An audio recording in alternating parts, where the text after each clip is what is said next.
My name is Zara Williams, and 3 weeks ago my parents texted me they couldn't make it to my award ceremony in Washington, D.C., because they were helping my sister Maya with her modeling contract negotiations.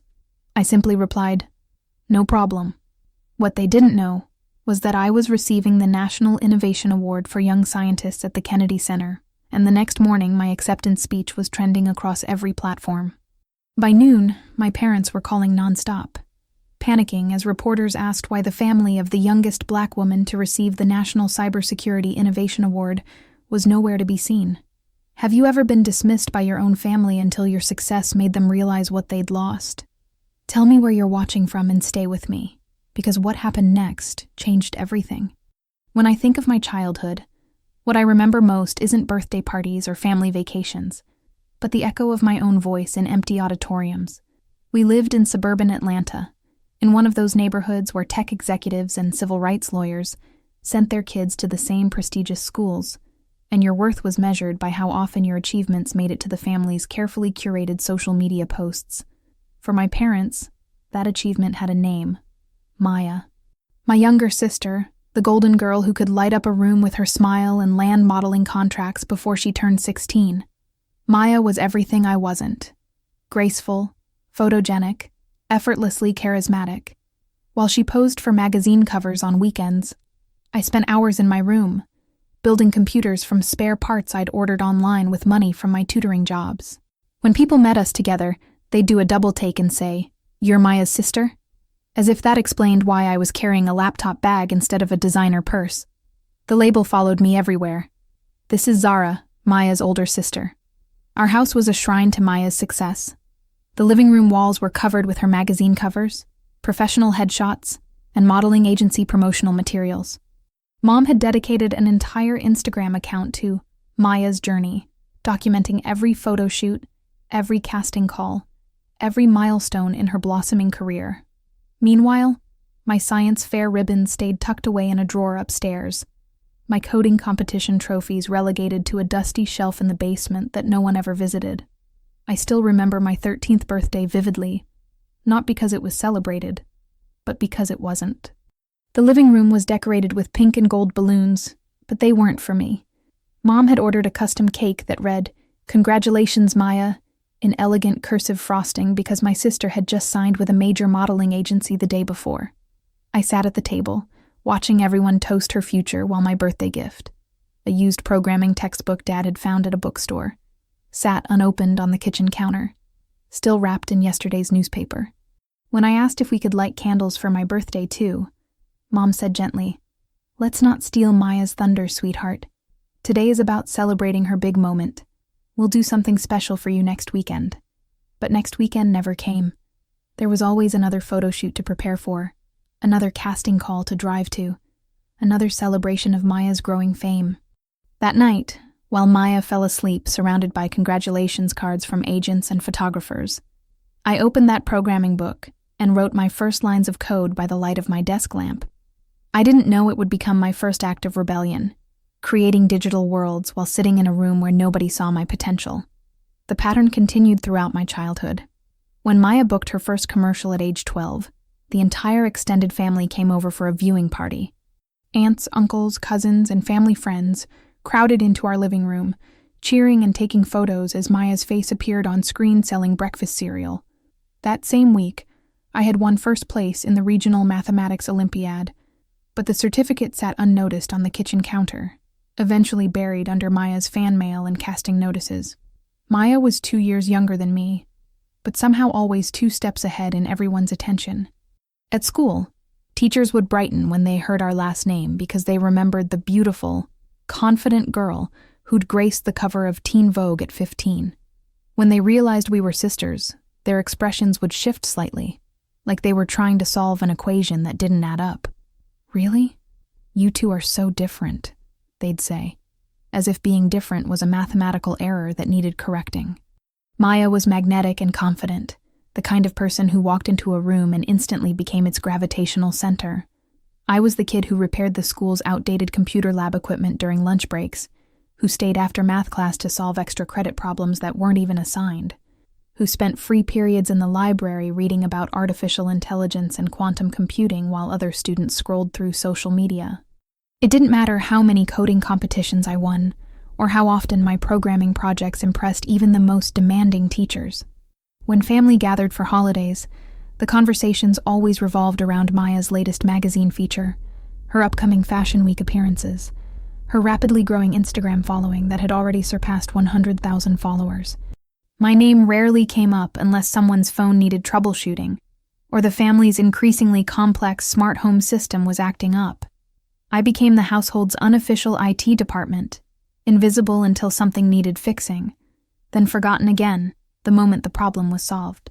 There was one particular spring afternoon that still sits like a weight in my chest, heavy and immovable.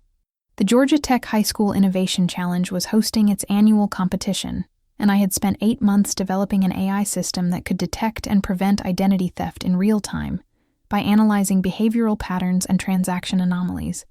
The prototype ran on a laptop I'd assembled myself, its custom blue LED lights pulsing like a digital heartbeat under the convention center's harsh fluorescent lighting. The project represented hundreds of hours of research, coding, testing, and refinement, the most complex thing I'd ever built. When they announced my project as the grand prize winner, a full scholarship to Georgia Tech worth over $200,000 and a $75,000 research grant, the applause felt like thunder rolling across the massive auditorium. I stood on that stage, holding the crystal award that caught the light like a prism, feeling for the first time in my life like I truly belonged somewhere. The judges had called my work revolutionary, and the kind of innovation that could protect millions of people from financial fraud. I looked toward the audience instinctively, scanning the hundreds of faces for the ones that should have mattered most. Mom, Dad, maybe even Maya. I had sent them the invitation weeks in advance, marked the date on the family calendar, even offered to drive myself so they wouldn't have to worry about parking. But the VIP section where they should have been sitting was completely empty, except for the reserved signs that fluttered mockingly in the air conditioning. I kept smiling as the dean of Georgia Tech's computer science program shook my hand, as camera flashes popped around us like small fireworks, as reporters asked me questions about my future plans. But inside, I felt that familiar hollowness expanding in my chest, sharp and cold as winter wind through bare trees. Later that evening, when I finally made it home clutching my award and scholarship certificate, I found the family gathered in the living room for an impromptu celebration.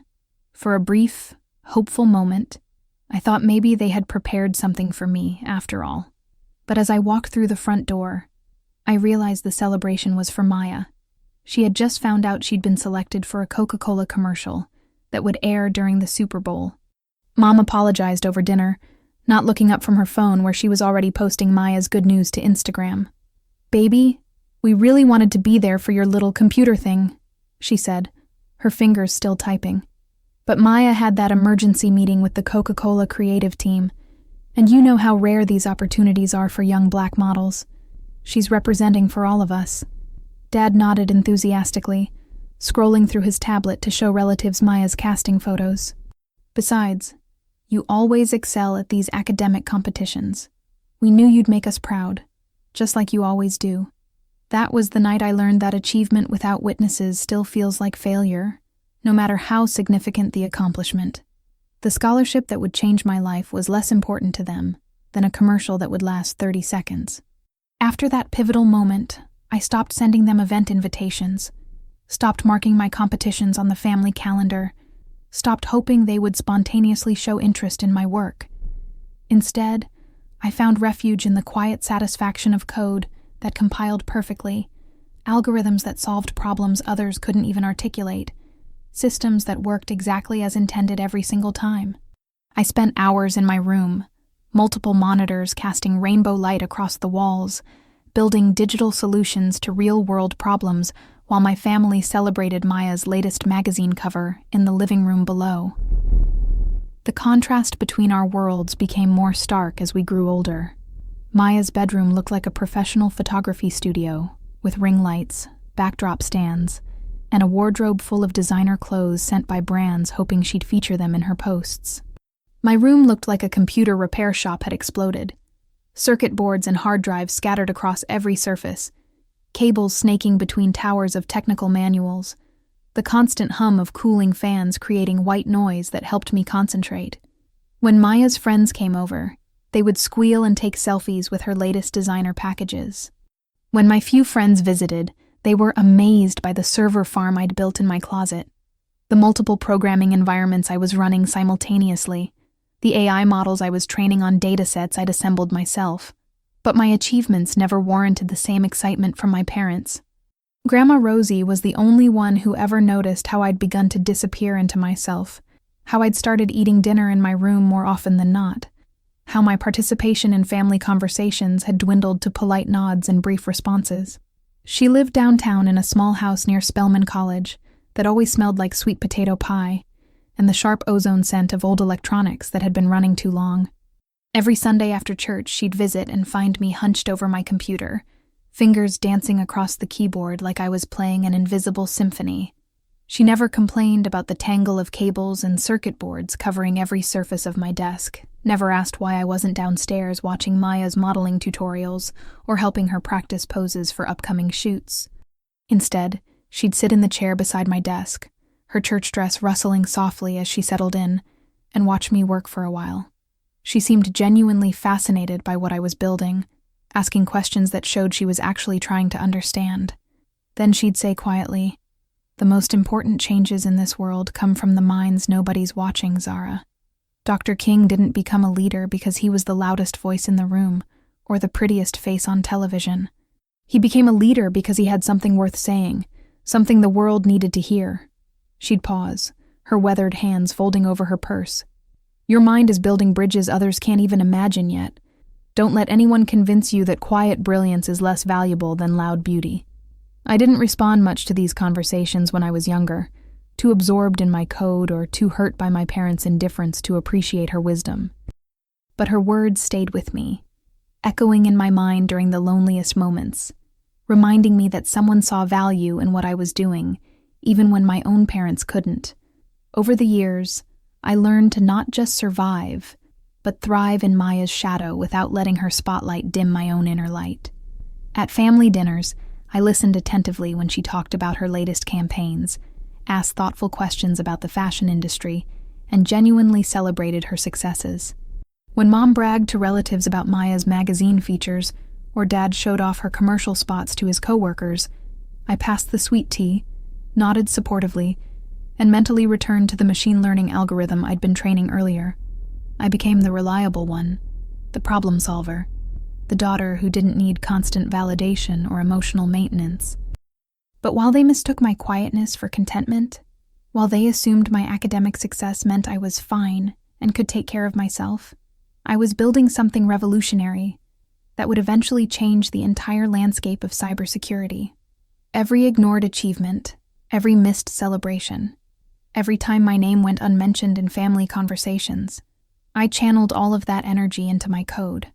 By the time I turned 17, I'd already created 3 open-source cybersecurity tools that were being used by startups across Silicon Valley, published papers in peer-reviewed journals that researchers at MIT and Stanford were citing in their own work, and built AI models that could predict and prevent cyber attacks with 94% accuracy. In high school, I was the kind of student who excelled quietly, never seeking attention, but consistently producing extraordinary results that left teachers speechless. On paper, I was absolutely dominating. Perfect scores in advanced mathematics and computer science, founder and president of the school's first cybersecurity club, winner of multiple hackathons including the prestigious MIT High School Programming Competition, where I was not only the youngest participant, but also the only Black woman competitor. But at home, none of these achievements registered on the family radar. The certificates and trophies accumulated in my room, while the living room remained a shrine to Maya's modeling career. What mattered in our household was still Maya, her brand partnerships with major fashion houses, her magazine covers that Mom would frame and hang throughout the house, her growing influence as a young Black model breaking barriers in an industry that had historically excluded women who looked like us. I used to stay up late in my room, surrounded by the soft humming of the server farm I'd built in my closet, working on projects that fascinated me more than anything else in the world. Artificial intelligence, blockchain security, quantum encryption, behavioral analysis algorithms. These weren't just subjects to study for tests. They were languages that spoke directly to my soul. Code was honest and fair in a way that family dynamics never were.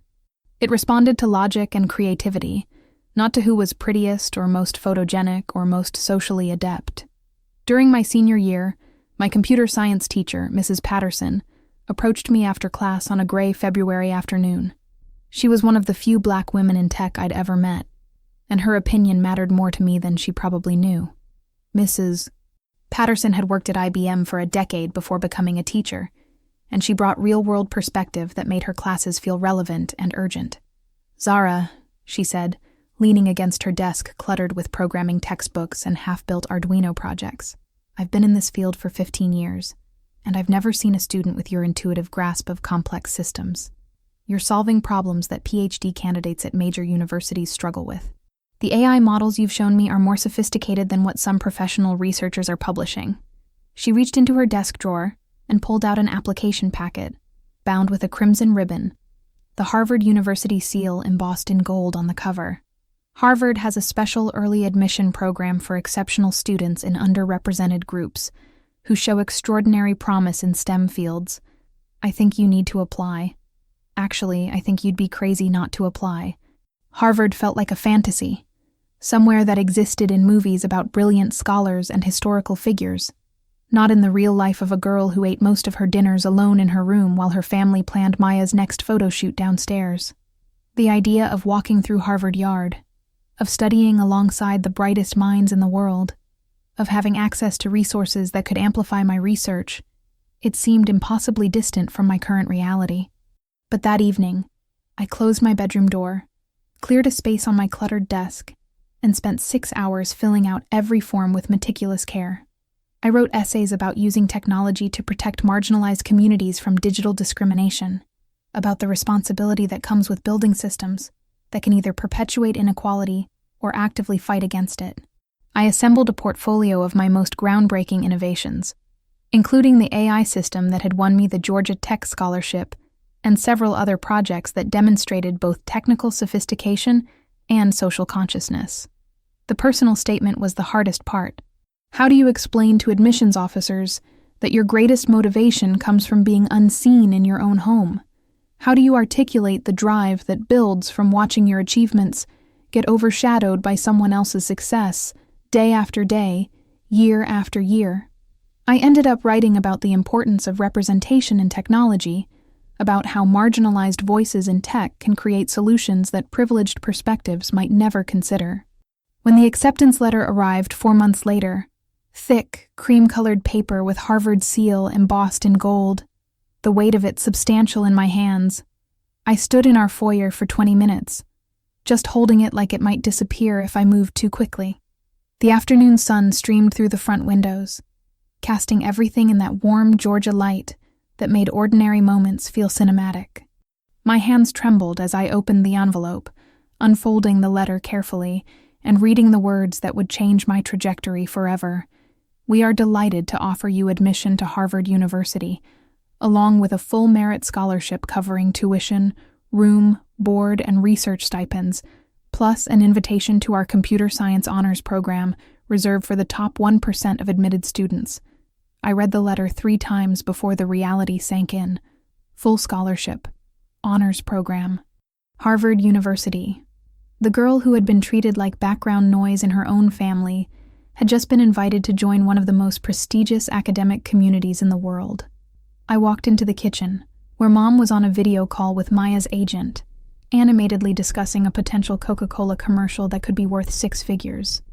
I waited patiently for the call to end, my heart pounding with excitement I could barely contain, then held out the letter with hands that were still shaking slightly. "I got into Harvard," I said softly, trying to keep my voice steady, despite the enormous smile threatening to split my face in half. She glanced at the letter, her eyebrows raising briefly in what might have been surprise or concern, then looked back at me with an expression I couldn't quite read. "That's in Massachusetts, right? Baby, that's so far from home. Are you sure you want to be up there with all that cold weather and those intense academic people when your family is right here?" Dad looked up from his laptop where he'd been editing Maya's latest Instagram reel and added, "Plus, Maya's going to need help managing her career as it really takes off this year. You know how much she depends on your tech skills for her social media strategy and all that digital stuff. Who's going to handle her website and analytics if you're gone? Their reaction felt like ice water being poured over my head, washing away the warmth of achievement and leaving me cold and confused. Here I was, holding an acceptance letter that represented the culmination of years of work, offering me opportunities that most people could only dream of, and their primary concern was how my absence might inconvenience Maya's modeling career. I folded the letter carefully and held it against my chest, feeling the paper crinkle slightly under the pressure. "This is Harvard," I said quietly, still trying to make them understand the magnitude of what had just happened. "It's one of the best computer science programs in the world. The scholarship alone is worth over $300,000. Mom's expression softened slightly, but her next words made it clear that she still didn't grasp the significance. "We're proud of you, sweetheart, we really are. It's just that Harvard seems so competitive and stressful. Are you sure you wouldn't be happier at Georgia Tech or Emory? Somewhere closer where we could see you more often?" That night, after congratulations texts from Mrs. Patterson and my few close friends, after researching everything I could find about Harvard's computer science program, I sat in my room and wrote in the journal I'd been keeping since middle school. "They see my dreams as obstacles to Maya's success. They can't understand that this is bigger than geography or convenience. This is my chance to build something that matters. One day the world will know my name too." The months between acceptance and departure were a strange blend of excitement and isolation. While I researched professors whose work aligned with my interests, planned my course selections, and prepared for the most challenging academic environment I'd ever encountered, my family continued to orbit around Maya's career as if nothing had changed. Maya was genuinely happy for me, in her own way. She'd always been kind, never intentionally cruel or dismissive. The favoritism wasn't her fault. She'd grown up in the same environment I had, just on the receiving end of the attention I'd always craved. "I'm going to miss having my personal tech genius around," she said one evening as I helped her optimize her Instagram algorithm strategy. "Harvard's lucky to get you." But even Maya's support felt somewhat abstract, like she was congratulating me on a hobby, rather than a life-changing opportunity. The gap between our worlds had grown so wide that we could barely see each other across it anymore. The first time I walked through Harvard Yard on a crisp September morning, I felt like I'd stepped into a different dimension of reality. The brick buildings held centuries of groundbreaking discoveries. The tree-lined paths had been walked by innovators who'd changed the world, and the air itself seemed to vibrate with intellectual possibility and ambitious energy. Students hurried between classes carrying laptops and notebooks, engaged in animated discussions about everything from quantum physics to social policy. The autumn leaves crunched under my feet as I made my way to Weld Hall, one of the historic freshman dormitories, carrying everything I owned in 2 large suitcases and a backpack stuffed with computer equipment. My dorm room was small, but charming, with tall windows that looked out onto the bustling courtyard below. My roommate, Jennifer Nakamura, was already there when I arrived, unpacking boxes with the systematic efficiency of someone who'd clearly spent time organizing her entire life for this moment. She was a whirlwind of enthusiasm and curiosity, the daughter of Japanese immigrants who'd built a successful tech startup from their garage in Silicon Valley. "Computer science?" she asked immediately when she saw me setting up my mobile workstation. "Same. What's your specialty?" When I told her about my work in AI-powered cybersecurity and algorithmic bias detection, her eyes lit up like I'd just told her I could fly. "Girl, you're literally building the defenses for the digital future. That's incredible."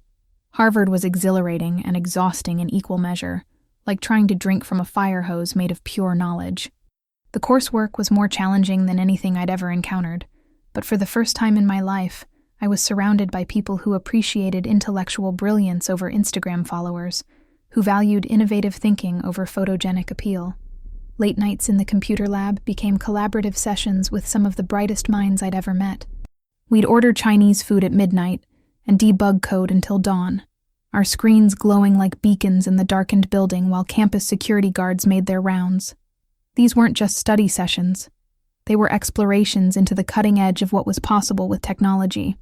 I worked part-time at the Berkman Klein Center for Internet and Society to help cover the personal expenses my scholarship didn't include. The work involved organizing research data on digital rights issues, maintaining servers for professors studying online privacy, and assisting with projects that examined how technology could either amplify or diminish social justice. Sometimes I'd stay until the security guards made their final rounds, then walk back through Cambridge's quiet streets, my breath forming clouds in the cold air, mind still racing with the possibilities I was learning to pursue. Money was always tight, tighter than I'd expected even with the full scholarship. Ramen noodles became a dietary staple, along with whatever free food I could find at campus events, guest lectures, and department receptions. Jennifer used to tease me about surviving on nothing but caffeine and intellectual stimulation. "You're like a computer yourself," she'd say, watching me code for 12 hours straight, fueled by nothing but coffee and determination. Just running on pure processing power and stubborn willpower. But I'd never been happier. For the first time in my life, my obsessive focus on technology was seen as an asset rather than a quirk that needed to be tolerated. Professors encouraged me to pursue the most ambitious projects I could imagine. Classmates sought out my input on their own work. I was valued for the same qualities that had made me invisible at home. Academically, I threw myself into my studies with laser-focused intensity that surprised even me. During my sophomore year, I was invited to join a research team led by Dr. Safia Noble, a renowned expert on algorithmic bias and digital discrimination, whose book, Algorithms of Oppression, had fundamentally changed how people thought about fairness in artificial intelligence. Dr. Noble didn't care about anyone's background, family connections, or social media following, only about results and social impact. "Technology isn't neutral," she told our research group during our first meeting in her office, lined with books about social justice and computer science. "Every line of code either perpetuates existing inequalities or actively fights against them. Every algorithm either amplifies bias or corrects for it. Which side are you going to choose with your career?" Under her guidance, I began developing what would become my most significant contribution to the field, a machine learning system that could identify and prevent algorithmic bias in hiring software, essentially giving companies the ability to audit their own recruitment processes for discrimination in real time. The technical challenges were immense, teaching an AI system to recognize subtle patterns of bias while avoiding the creation of new biases in the detection process itself. The implications of success were enormous. This system could help level the playing field for underrepresented candidates across every industry, ensuring that qualified applicants weren't filtered out by biased algorithms before human recruiters ever saw their applications. If deployed widely, it could literally reshape the workforce by making hiring practices more equitable. I spent months fine-tuning the neural networks, training the models on massive datasets of hiring decisions, testing the system's accuracy against known examples of biased and unbiased selection processes. The work was technically demanding and emotionally draining. Immersing myself in data about discrimination patterns often meant confronting the reality of how pervasive bias really was in American institutions. When I presented the prototype at a Harvard symposium on digital equity, the response was immediate and overwhelming. Venture capitalists started reaching out within hours, offering funding to commercialize the technology. Civil rights organizations wanted to partner on implementation strategies. Tech companies inquired about licensing opportunities. But more importantly, professors and researchers from other universities began citing my work in their own papers. The system I'd built was becoming a reference point for discussions about algorithmic fairness across the entire field of computer science. Yet success at Harvard didn't heal the wound from home. Each time I received recognition or published another paper, I'd check my phone hopefully, waiting for a congratulations message that never came. My parents' texts were infrequent and always focused elsewhere. "Hope your studies are going well. Maya just booked a Fenty beauty campaign. So proud of our model." Or, "Maya's walking in New York Fashion Week next month. Wish you could see her shine on that runway." There was never a, "How's your research going?" Or, "Tell us about your latest project." Or, "We saw your name in that computer science journal." I used to write long texts describing my breakthroughs in fighting digital discrimination, crafting detailed explanations of why my work mattered, then delete them before hitting send. Why share victories with people who'd never truly understand their significance or value? The disconnect became even more painful during my junior year, when my algorithmic bias detection system caught the attention of the Equal Employment Opportunity Commission. They invited me to present my research at a congressional hearing on workplace discrimination in the digital age, where representatives from both parties would question me about technical solutions to systemic problems. I spent weeks preparing for the hearing, working with Dr. Noble to anticipate questions and refine my presentation for an audience of policymakers, rather than computer scientists. The morning of the hearing, I put on my best suit, a navy blue one I'd bought secondhand and had tailored to fit perfectly, and walked into the Hart Senate office building, feeling like I was about to make history. The hearing room was intimidating, with high ceilings, formal portraits of past senators, and a panel of representatives who held enormous power over technology policy in America. When they called me to the witness table, I felt the weight of representing not just my research, but all the young black women in STEM who rarely got platforms like this.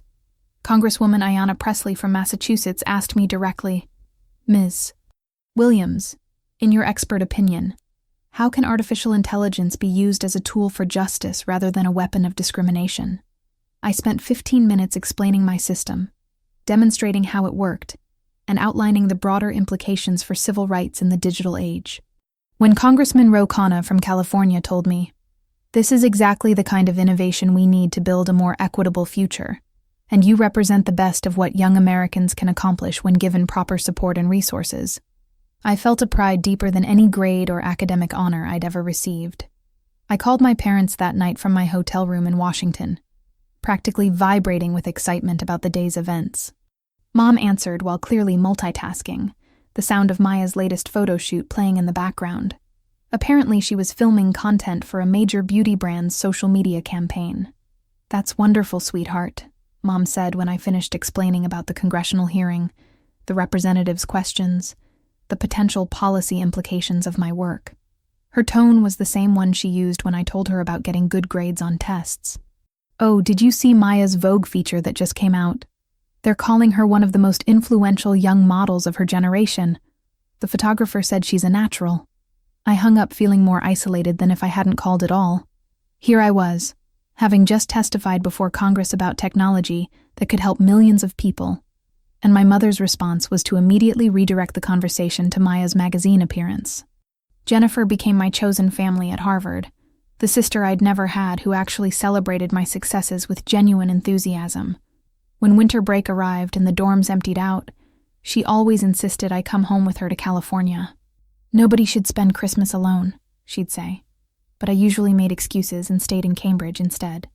I'd volunteer at community centers in Roxbury and Dorchester, teaching basic computer skills to kids who looked like me but had never imagined they could code. I'd take extra shifts at the research center, using the quiet campus to make progress on projects that required uninterrupted focus. The truth was simpler than I wanted to admit. Going home felt like returning to a place where I'd never really existed, where I was still just Maya's sister, rather than Zara Williams, the Harvard researcher who was changing the future of cybersecurity. During my senior year, Dr. Noble approached me with an opportunity that would change everything. "Zara," she said, settling into the chair across from my desk in the research lab, "I want to nominate you for the National Innovation Award for Young Scientists. It's the highest honor given to researchers under 25 who are using technology to address social justice issues." She explained that the award was incredibly competitive, thousands of applications from around the world, with only 5 recipients chosen each year. Past winners had gone on to start successful companies, lead major research initiatives at top universities, and advise government agencies on technology policy. The ceremony would take place at the Kennedy Center in Washington, D.C., with recipients chosen by a panel that included Nobel laureates, tech executives, and civil rights leaders. "Your bias detection system is exactly the kind of innovation they're looking for," Dr. Noble continued. "But more than that, your personal story, succeeding despite being overlooked, using your experience of marginalization to build tools that help others, that's what makes a nominee truly compelling." When the selection committee called 3 months later to inform me I'd won, I was sitting in my favorite corner of Widener Library, debugging a particularly stubborn piece of code. I answered the phone expecting it to be Jennifer asking about dinner plans, and instead heard a voice telling me I'd been chosen as one of the 5 National Innovation Award recipients for 2024. I sat in stunned silence for several minutes after hanging up, staring at my laptop screen without seeing the code. Students continued studying around me, unaware that someone among them had just achieved something extraordinary. Finally, I packed up my things and walked out into Harvard Yard, where the autumn air was crisp and the leaves were turning brilliant shades of red and gold. Jennifer found me an hour later, still sitting on a bench near the John Harvard statue, holding the email confirmation on my phone like it might disappear. "Zara," she said, reading over my shoulder, "do you realize this is basically the Nobel Prize for Young Innovators in Social Justice? This is incredible." We celebrated that night with takeout Thai food and sparkling cider from CVS, toasting in my dorm room to the validation I'd been chasing my entire life. But even as we laughed and made plans for the ceremony, part of me was already composing the text I'd send to my parents, already hoping this time would be different. The award came with a $150,000 research grant to continue developing the bias detection system and an opportunity to present my work to tech leaders, policymakers, and civil rights advocates from around the world. More importantly, it would be broadcast live on C-SPAN, PBS, and multiple streaming platforms, reaching universities across the country and potentially inspiring other young Black women to pursue careers in technology. This wasn't just recognition. It was a platform to show the world what I'd built in the quiet spaces where nobody was watching. Validation that the girl they'd overlooked had something important to say to everyone. I crafted the text to my parents carefully, including every detail I thought might help them understand the significance. Date, time, location, the prestige of the award, the national broadcast, the career implications, even the fact that I'd be the youngest Black woman ever to receive this particular honor. I mentioned that the ceremony would be live-streamed so they could watch from anywhere, that tickets were available if they wanted to attend, that this was the culmination of everything I'd been working toward. The response came back within 2 hours, while I was in the computer lab running final tests on my presentation slides. "Congratulations, baby. We're so proud of you. Unfortunately, we're in New York that weekend helping Maya with her Fashion Week preparations. You know how chaotic these industry events are, and she really needs our support during such an important time in her career. Make sure someone records it for us. Love you." I stared at that text message for a long time, sitting in the blue glow of multiple monitors while other students worked quietly around me. The familiar disappointment was there, but underneath it was something new, a crystalline clarity that cut through years of hoping and waiting and making excuses for them. I wasn't surprised. I wasn't even hurt anymore, not in the sharp, immediate way I used to be. I was done waiting for them to see what I'd always been, done hoping they'd eventually understand what I'd built, done making their priorities more important than my achievements. That night, I made a decision that would change everything. I wouldn't beg them to prioritize my moment. I wouldn't explain the significance or try to compete with Maya's schedule. I wouldn't make myself small to accommodate their limitations. This time, I would let their choice speak for itself, and I would let the world witness what that choice revealed about our family dynamics. The Kennedy Center was more breathtaking than I'd imagined, its soaring halls echoing with the footsteps of history's greatest performers, thinkers, and leaders. Red carpets stretched across polished marble floors. Crystal chandeliers cast warm light over audiences dressed in elegant evening wear, and the air hummed with the electric energy of people who shaped culture and policy for a living. I arrived wearing a midnight blue gown I'd found at a consignment shop in Cambridge, its simple elegance perfect for an occasion that demanded both sophistication and authenticity. As I walked through corridors lined with photographs of past honorees, scientists, inventors, activists who'd changed the world with their innovations, I felt the magnitude of the moment settling around me like a mantle. This wasn't just an award ceremony. It was my debut on the stage I'd earned through years of invisible work, my opportunity to step from the shadows into the spotlight I'd built for myself. In the green room backstage, I met the other recipients, each of them brilliant in their own field. There was Dr. Maria Santos, a biomedical engineer who'd developed affordable prosthetics for children in developing countries. Dr. James Chen, an environmental scientist who'd created sustainable water purification systems that could serve entire rural communities. Dr. Aisha Patel, a mathematician who'd revolutionized cryptography to make secure communications accessible to human rights activists worldwide. and Dr. Michael Thompson, a materials scientist who'd invented solar panels that were 3 times more efficient than existing technology. We were all young, all brilliant, all carrying the nervous energy of people about to step into spotlights we'd earned through relentless dedication to solving problems that mattered. As we waited for our cue, we shared stories about our research, our motivations, our hopes for how our work might change the world. The ceremony began at 8 p.m. sharp, with the concert hall filled to capacity. I watched from the wings as the first recipients walked to the podium, their families beaming from reserved front-row seats, holding phones up to capture every moment of their children's triumph. The applause was thunderous for each presenter, the audience clearly understanding they were witnessing the future of American innovation. When my category was announced, Innovation in Cybersecurity and Social Justice, I took a deep breath, straightened my shoulders, and stepped into the warm embrace of stage lights that seemed to wash away every moment of doubt I'd ever experienced. The applause was deafening, rolling through the concert hall like a wave of validation that crashed over me with physical force. I walked to the podium with my head held high, looking out at an audience that included Nobel laureates, tech CEOs, government officials, civil rights leaders, and hundreds of other people whose work shaped the direction of American society. In the third row, I spotted a section marked Williams Family, with 3 empty chairs, a small arrangement of white roses placed on the center seat, my own quiet monument to their absence, a visual reminder of the choice they'd made visible to everyone watching.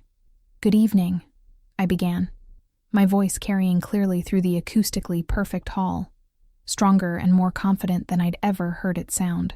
4 years ago, my family missed my high school science fair because it conflicted with my sister's modeling agency meeting. Tonight, they're missing this ceremony because they're helping her prepare for Fashion Week. A murmur rippled through the audience, followed by complete silence as people processed what I'd just said. I could see confusion, then understanding, then something like compassion cross the faces in the front rows. "I used to think success meant being seen by the people who raised you," I continued, my voice growing stronger with each word. "I used to believe that achievements only mattered if the people you loved most witnessed them. But standing here tonight, looking out at this incredible audience, I've learned something different. Success means building something so undeniable that the world sees it, whether your family chooses to look or not." The silence in the hall was profound now, the kind of attention that happens when people recognize they're hearing something true and important. I spoke about my research, about the algorithm that could protect millions of people from digital discrimination, about the responsibility that comes with building systems that can either perpetuate inequality or actively fight against it. But mostly, I spoke about the power of persistence when you're the only one in the room who believes in your vision. "Technology is not neutral," I said, echoing Dr. Noble's words but making them my own. "Every algorithm we create, every system we build, every line of code we write, it either makes the world more fair or less fair. There is no middle ground in mathematics. There is no neutral position in justice." I explained how my bias detection system worked, how it could identify discriminatory patterns in hiring algorithms, how it could level the playing field for qualified candidates who might otherwise be filtered out before human eyes ever saw their applications. "But this technology isn't just about computer science," I continued. "It's about dignity. It's about ensuring that your surname, your zip code, your educational background, or the way you look in a LinkedIn photo don't determine whether you get a fair shot at opportunity." The audience was completely still, hanging on every word. I could see phones being raised discreetly. People recording what they seemed to understand was a significant moment. For every young Black woman watching tonight who's been told she's too quiet, too technical, too different, listen to me, I said, my voice carrying to every corner of the vast hall. Your brilliance doesn't need permission to shine. Your innovations don't need approval to change the world. And your family's inability to see your worth doesn't diminish your value by a single degree. The silence that followed was pregnant with energy, like the moment before lightning strikes. 3 years ago, a professor told me that the most important innovations come from the minds nobody's watching. Tonight, I want to flip that script. We are being watched. We are being seen. And we are changing the world, one algorithm at a time, one breakthrough at a time, one young woman refusing to be invisible at a time. I paused, looking directly into the main camera that I knew was broadcasting this moment to universities across the country. To every parent watching tonight, your children are building the future whether you choose to witness it or not. Don't let your own limitations blind you to their limitless potential. When I finished, the standing ovation seemed to last forever. The entire audience, tech giants, civil rights legends, government officials, fellow researchers, rose to their feet as one, applause echoing through the hall like thunder that went on and on. People were wiping their eyes, shouting encouragement, holding their phones high to capture what they clearly recognized as a moment of historic significance. I looked down at those empty chairs one final time, feeling not sadness, but a profound sense of freedom. Their absence had taught me to build my own applause, to create my own validation, to trust my own worth. The roses I'd placed there seemed to glow under the stage lights, a beautiful memorial to the family support I'd never had and no longer needed. As I walked off stage, carrying my crystal award and wearing the biggest smile of my life, my phone was already buzzing with notifications. The speech was being clipped and shared across every social media platform, with hashtags like Black Girl Magic, Build, Your Own Applause, Zara Williams trending within minutes. By the time I reached the reception area, tech reporters were already requesting interviews, university recruiters were offering research positions, and venture capitalists were asking about meetings to discuss funding my bias detection startup. That's when my phone started exploding with calls from home. The notification screen was a waterfall of missed calls. Mom, Dad, Maya, then Mom again, then Dad again, then both of them together. Text messages poured in faster than I could read them. Vanessa, baby, call us right now. Everyone's calling us about your speech. Why didn't you tell us it was such a big deal? People are saying we look terrible. Call us immediately, we need to talk. I watched the notifications pile up like digital snow, each one more frantic than the last, but I didn't answer. Instead, I smiled, tucked the phone into my purse, and walked toward the group of venture capitalists and civil rights lawyers who wanted to discuss how my technology could be implemented across Fortune 500 companies. For the first time in my life, I didn't need their validation to know I was extraordinary. The world was finally watching, and what they saw was everything my family had missed. A brilliant Black woman who'd built her own stage, created her own spotlight, and earned her own standing ovation.